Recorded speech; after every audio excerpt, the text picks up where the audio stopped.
The terror attacks in Brussels are raising new questions this morning about the security of nuclear plants. An American official says two of the suspected terrorists may have been targeting a facility in Belgium.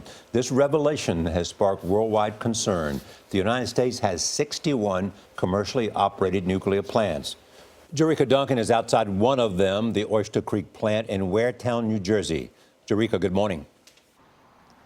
Good morning. Right now, there are no international standards when it comes to nuclear plant security. But that's not the case here in the United States. Armed guards are a must, like at this facility here behind me. But that's not the case in other countries. Remember, it was just a couple of months ago that Belgium implemented that extra layer of protection.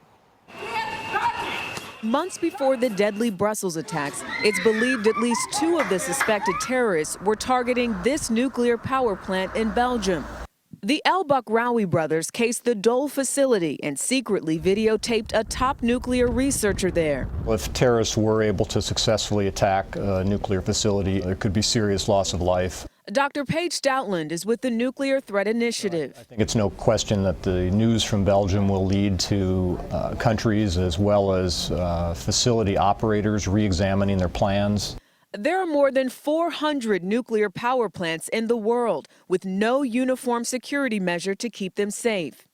In January, the Nuclear Threat Initiative ranked the overall nuclear security conditions in 45 countries. Finland topped the list with the most favorable conditions. The United States, Hungary, and Switzerland tied for 6th place. Belgium was 19th, Iran and North Korea last. Increasingly, they're worried about cyber threats. Many nuclear facilities outside the U.S. don't have laws in place to protect them against cyber attacks, a potential danger for plants that rely on digital security. The security systems control the plant's valves, pipes, temperature readings, among other things. At the first ever nuclear summit in 2010, President Obama called for a common security approach. The most effective way to prevent terrorists and criminals from acquiring nuclear materials is through strong nuclear security. This year's biannual meeting takes place next week. The critical thing coming out of this summit is to develop some mechanism to sustain the progress that has occurred, because the job is not done around the world. It never will be done.